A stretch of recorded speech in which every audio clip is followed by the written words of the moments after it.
오늘 함께 읽으신 디모데후서 4장 6절부터 8절까지는 바울의 유언이라 불리는 말씀입니다. 본문에서 바울은 죽음이 가까움을 인지한 가운데 자신의 지나온 인생을 정리하고 그 다음 단계를 준비합니다. 바울이 자신의 죽음이 가까움을 인지하고 있다는 사실은 6절에서 확인할 수 있습니다. 나는 이미 부어드리는 제물로 피를 흘릴 때가 되었고 세상을 떠날 때가 되었습니다. 여기에 부어드리는 제물로 피를 흘릴 때가 되었다는 말이 나오는데요. 우리말로 길게 표현되었습니다마는 사실은 헬라어 한 단어를 번역한 것입니다. 스펜도라는 단어입니다. 그 한 단어를 부어드리는 제물로 피를 흘릴 때가 되었다 이렇게 번역한 것입니다. 비유적인 표현이기 때문에 번역이 어려워서 그렇게 길게 풀어서 번역한 건데요. 헬라어의 일반적인 의미에서 스펜도는 헌주를 한다는 뜻입니다. 우리나라에서도 제사 드릴 때 헌주를 하죠. 조상에게 제사 음식을 차려드리면서 술을 한 잔 따라 올리는 것이 헌주인데요. 이러한 헌주가 서양이나 고대 근동의 제사에도 있었습니다.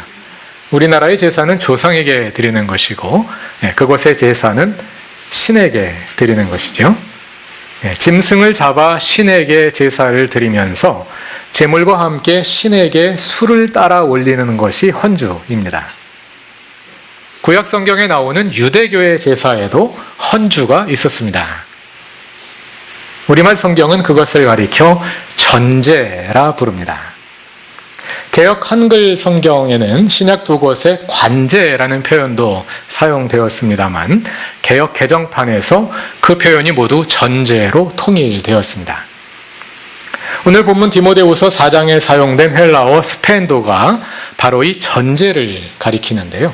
전제란 제물 위에 포도주나 독주와 같은 술을 부어 하나님께 드리는 제사입니다. 구약 성경은 술을 가리킬 때 포도주와 독주를 함께 언급하는 경우가 많습니다. 우리나라에서 독주 하면 발효주와 구별되는 증류주를 가리키지요. 그래서 저는 그동안 포도주와 독주가 발효주와 증류주, 영어로 하자면 와인과 리커를 구별해서 언급하는 것이라고 생각해 왔습니다. 그런데 오늘 설교 준비하면서 찾아보니 그게 아니더군요. 알코올을 증류하는 기술은 주후 8세기에 아랍 사람들이 처음 개발한 것이라 합니다. 그러니까 구약 성서 시대에는 증류주가 있을 수가 없었겠지요. 독주라는 말은 히브리어 샤카르를 번역한 말인데요. 그것을 영어 성경들이 스트롱 드링크로 옮겼고 우리말 성경들이 그것을 다시 독주로 옮긴 것입니다. 같은 단어가 소주라고 번역된 구절들도 있습니다. 스트롱 드링크는 소프트 드링크와 구별하여 술을 가리키는 일반적인 표현입니다. 그러니까 그냥 술이라는 뜻입니다. 포도주와 구별되는 어떤 종류의 술인 것 같은데요. 성경이 말하는 독주라는 것이 정확히 무엇을 가리키는지는 분명하지 않습니다. 구약 성경의 제사를 제물의 종류에 따라 구별하자면 먼저 짐승을 드리는 제사가 있고 곡식을 드리는 제사가 있고 술을 드리는 제사가 있습니다. 짐승을 태워드리는 제사에는 번제, 화목제, 속건제, 속죄제 등 다양한 제사가 있는데요. 그 모두를 통틀어서 그냥 번제라 부르기도 합니다. 짐승을 태워드리는 제사이죠. 소나 양이나 염소나 비둘기 같은 짐승들이 제물로 사용됩니다. 둘째, 곡식으로 드리는 제사는 소제라 하는데요. 고운 곡식 가루를 기름, 유향, 소금 등과 섞어서 불살라서 하나님께 올려드리는 제사입니다. 그리고 셋째로 거기에 더해지는 것이 전제입니다. 앞에서 말씀드린 것처럼 전제란 술을 부어드리는 제사인데요. 전제의 특징은 독립적으로 이루어지지는 않는다는 것입니다. 전제는 다른 제물을 드릴 때 전제물 위에 함께 그 위에 부어서 드리는 것입니다. 신약 성경에는 전제가 딱 2번 언급되었습니다. 오늘 본문이 하나이고요. 그 외에 전제가 언급되는 곳은 빌립보서 2장 17절입니다. 다 같이 한번 찾아보겠습니다.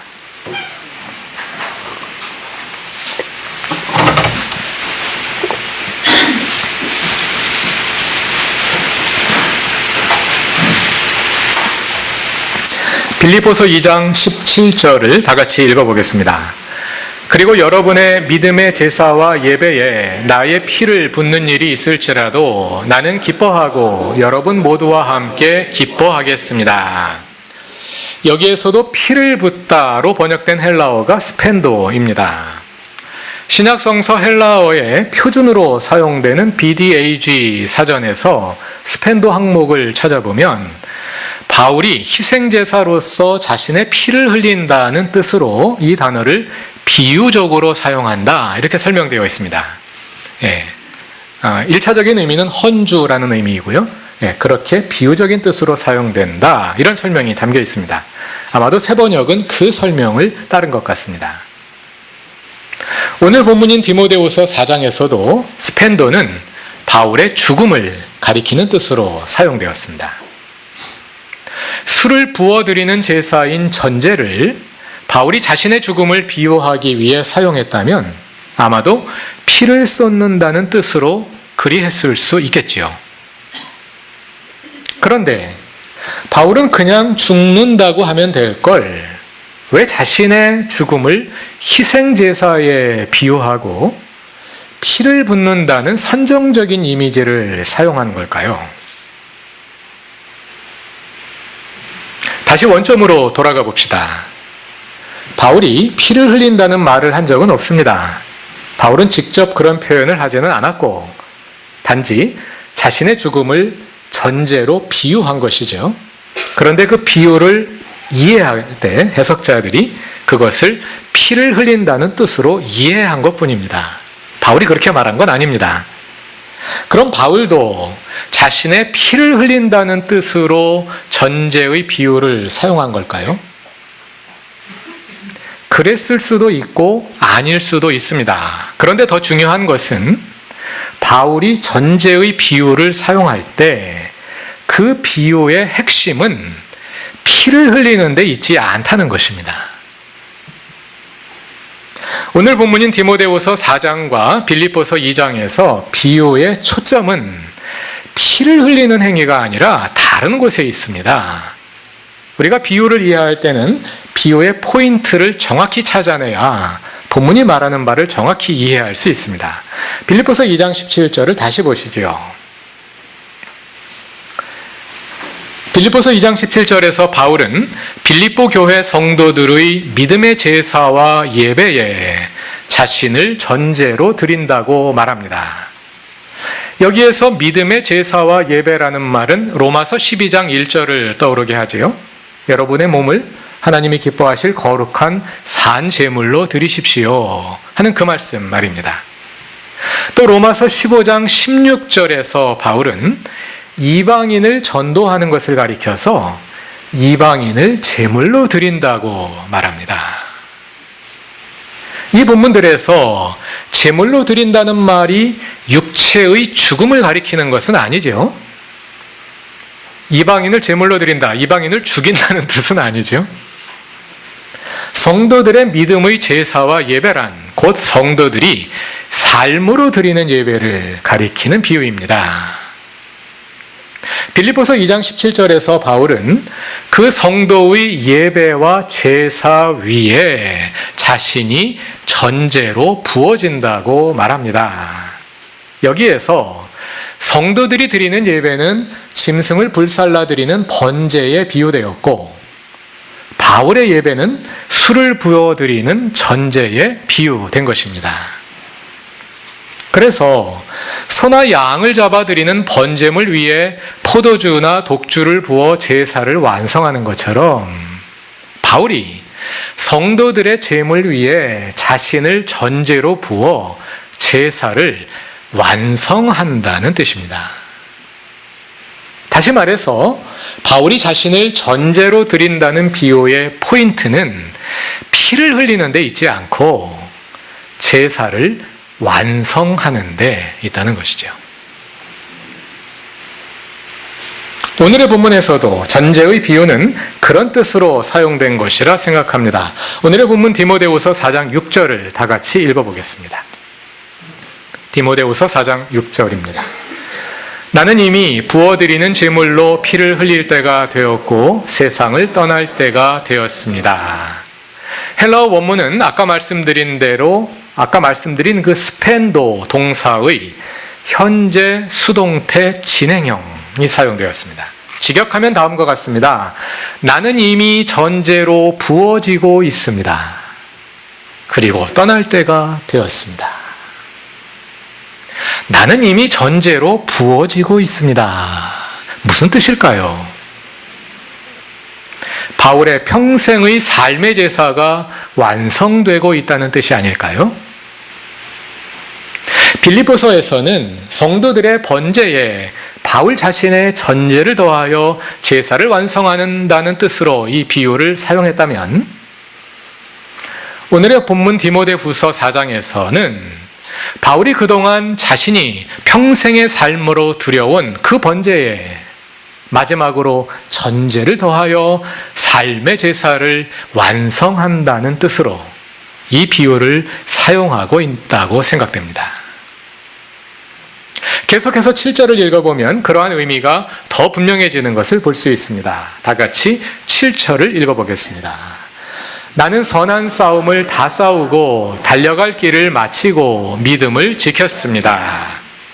나는 선한 싸움을 다 싸우고 달려갈 길을 마치고 믿음을 지켰습니다. 비유하자면 바울은 하나님께 드리는 번제물로서의 삶의 제사를 그동안 충실하게 완수했습니다. 그것은 먼저 그 자신이 하나님께 드려지는 거룩한 제물과 같은 삶을 산 것이고 나아가서 빌립보 교회처럼 수많은 성도들의 삶이 하나님께 드려지는 제사가 되게 한 것이며 특히 수많은 이방인들을 제물로 드린 것이었습니다. 그리고 이제 그 번제에 전제를 더함으로 삶의 제사를 완성하고 있는 것입니다.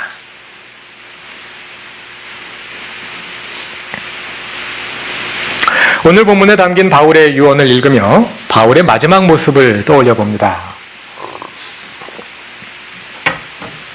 여러분이 잘 아시는 것처럼 그의 일생은 고난과 고통의 연속이었습니다. 고린도후서 11장 23절 이하를 보면 그 유명한 바울의 고난 목록이 나오지요. 여러 번 심한 태형을 당하고 복음을 전하기 위해 오가는 길에서 그리고 강과 바다에서 수많은 위기를 겪고 유대인들과 이방인들에게 극심한 박해를 당하고 줄이고 목마르고 밤을 지새우며 헐벗고 추위에 떨었던 일을 기록한 목록 말입니다. 회심하여 복음 선포자가 된 후 그의 일생에 어느 한순간 마음 편히 쉴 만한 시간이 없었을 것입니다. 그는 복음을 전하기 위해 시리아와 터키와 유럽 지역을 걸어서 순행하며 그 길에서 수많은 역경과 박해를 견뎌내며 전도자로서의 일생을 살아왔습니다. 그의 일생의 마지막 기간, 디모데에게 유언과 같은 편지를 쓰고 있는 이 순간에도 바울은 죄수의 몸이었습니다. 오늘 본문 뒤에 나오는 디모데후서 4장 13절을 보면 그는 감옥에서 추운 겨울을 맞이하고 있습니다. 아마도 지금 이때쯤 되지 않았나 생각해 봅니다. 그래서 다른 사람 집에 맡겨둔 외투를 찾아서 가져다 달라고 디모데에게 부탁을 합니다.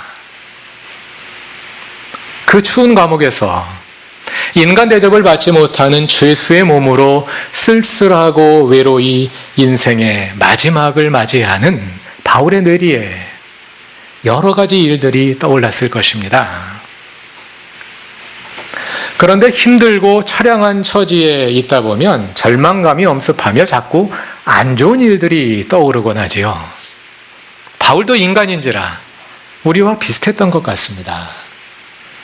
9절 이하에서 그는 그동안 자신을 버리고 떠났던 여러 동역자들을 떠올립니다. 데마는 이 세상을 사랑해서 그를 버리고 떠났고 그레스게도 가고 디도도 가고 누가만 그와 함께 남아 있습니다. 또 14절을 보면 구리세공 알렉산더가 그에게 해를 입혔던 기억도 떠오릅니다. 16절을 보면 그가 재판장에 서서 스스로를 변론할 때 도와준 사람이 하나도 없었습니다. 이러한 기억들 속에서 아마 바울도 쓰라린 좌절감과 절망감이 스쳐가는 것을 그 감옥에서, 그 추운 감옥에서 느끼고 있었을 것입니다. 그러나 그는 그 쓸쓸함과 외로움 속에서도 절망하거나 남을 탓하지 않습니다. 비록 고난이 많았고 그를 실망시킨 사람도 많았지만 바울은 그 사람들을 바라보지 않고 그와 늘 함께 하셨던 하나님을 바라봅니다. 그러면서 17절과 18절에서 이렇게 말합니다. 17, 18절을 다 같이 읽어봅시다. 주님께서 내 곁에 서셔서 나에게 힘을 주셨습니다. 그것은 나를 통하여 전도의 말씀이 완전히 전파되게 하시고 모든 이방 사람이 그것을 들을 수 있게 하시려는 것입니다. 주님께서 나를 사자의 입에서 건져내셨습니다. 주님께서 나를 모든 악한 일에서 건져내시고 또 구원하셔서 그분의 하늘나라에 들어가게 해 주실 것입니다. 그분께 영광이 영원 무궁하도록 있기를 빕니다. 아멘. 그에게 수많은 고난이 있었지만 그는 그 고난이 결코 헛되지 않음을 알았습니다. 왜냐하면 그 고난을 통해 하나님의 말씀이 모든 사람들에게 능력 있게 전파되었기 때문입니다. 그리고 하나님은 앞으로도 그를 모든 악한 일에서 건져내시고 그를 천국으로 인도하실 것이기 때문입니다. 이러한 바울의 믿음과 소망은 오늘의 본문에서 좀 더 간략한 표현으로 분명하게 서술됩니다. 디모데후서 4장 7절과 8절을 다 같이 읽어봅시다. 7절과 8절입니다. 나는 선한 싸움을 다 싸우고 달려갈 길을 마치고 믿음을 지켰습니다.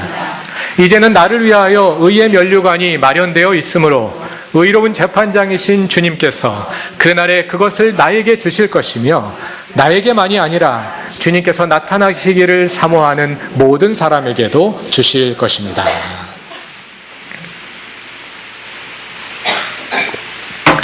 바울은 참 잘 살았고 참 잘 죽었습니다. 잘 죽었다는 말이 전혀 다른 뜻으로 들릴 수 있는데요. 오해가 없으시기 바랍니다. 저는 전에도 어떤 분의 죽음을 보며 이분이 참 잘 죽으셨구나 하는 생각이 들었던 때가 있었습니다.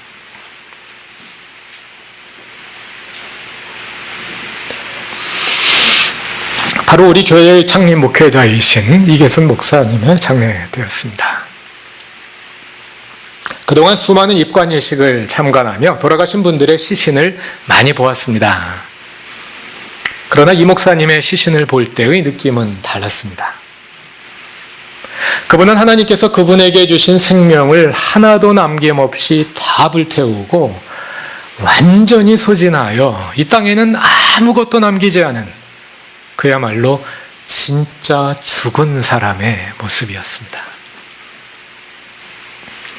저는 그분을 고등학생 시절에 처음 만났고 또 그루터기 교회 교우들을 비롯한 여러 사람들의 경험을 통해 그분이 살아오신 모습을 잘 알기에 그 죽음이 무엇을 의미하는지도 잘 알 수 있었습니다.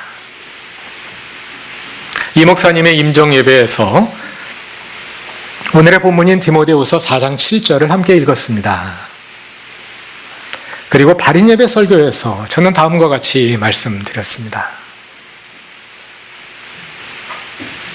저는 그분의 모습을 보며 그분이 진정 그에게 주어진 선한 싸움을 다 싸우고 그의 달려갈 길을 마치셨음을 그렇게 그분의 평생의 소명을 다 하셨음을 확인할 수 있었다고 말이죠. 그러면서 저는 나도 이분처럼 죽고 싶다.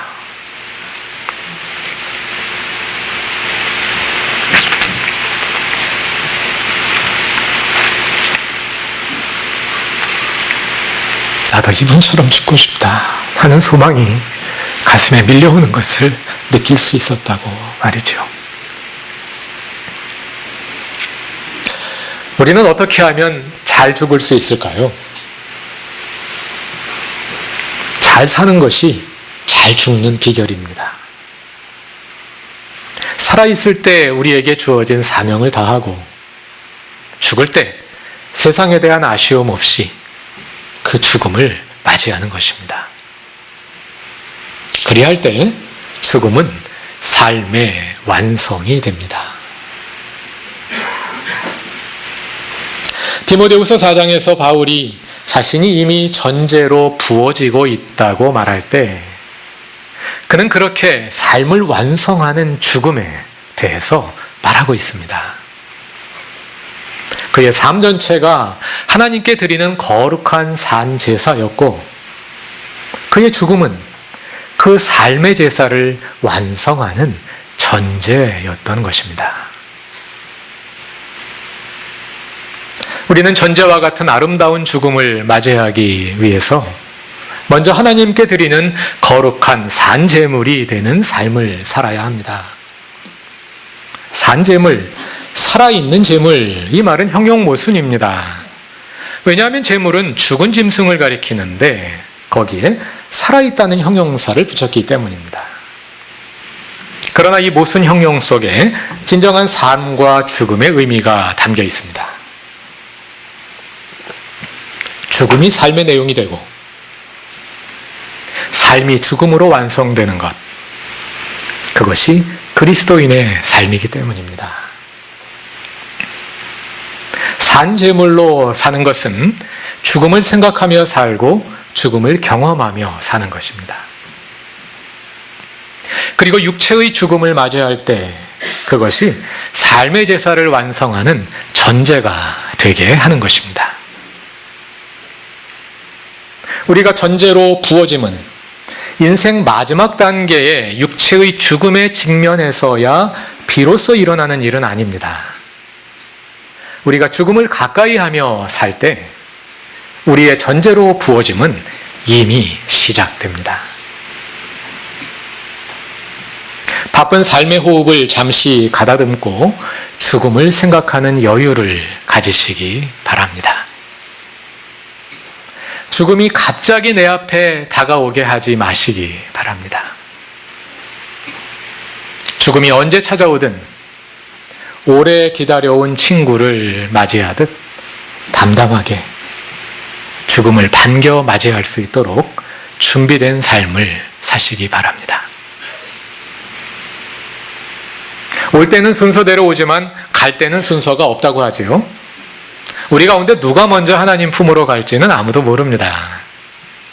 그러나 죽음이 언제 찾아오든 우리 모두가 평안 가운데 죽음을 맞이할 수 있기를 바랍니다.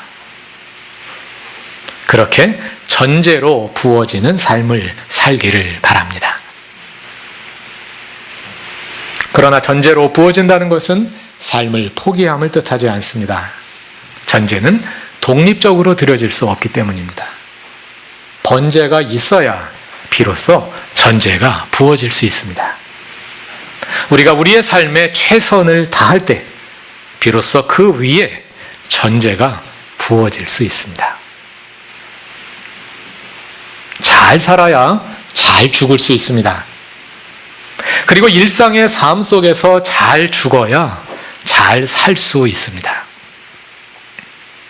삶과 죽음이 서로를 거부하지 않는 삶, 죽음 속에서 삶의 능력이 발휘되는 삶, 그것이 사랑하는 그루터기 교회 모든 교우들의 삶이 되시길 축복하며 기원합니다. 다 같이 기도드리겠습니다. 우리 생명의 창조자이신 주님, 주님으로 말미암아 우리가 지금 여기에 살아있고 또 언제든 주님이 부르실 때 우리는 생명의 근원이신 주님께 돌아갑니다. 이 땅에서 우리에게 허락하신 생명을 감사하며 누리게 하시고 아픔과 슬픔과 외로움 속에서도 좌절하지 않고 고개를 들어 주님을 바라보게 하소서. 연로하신 교우들에게는 천국의 소망을 더하셔서 연약함 가운데도 삶의 의미를 더욱 발견하게 하시고 젊은 교우들에게는 바쁜 삶 속에 잠시 죽음을 생각하는 여유를 허락하옵소서. 혹시 살아야 할 이유를 찾지 못한 채 절망의 무게를 버티고 있는 교우가 있다면 그 고통까지도 짊어지고 죽음의 권세를 이기신 주님에게서 삶의 의미를 찾게 하소서. 우리는 살아도 주를 위해 살고 죽어도 주를 위해 죽습니다. 그래서 사나 죽으나 우리는 주의 것입니다. 우리의 삶과 죽음에서 주님이 온전히 우리의 주님 되시옵소서. 예수님의 이름으로 기도드립니다. 아멘.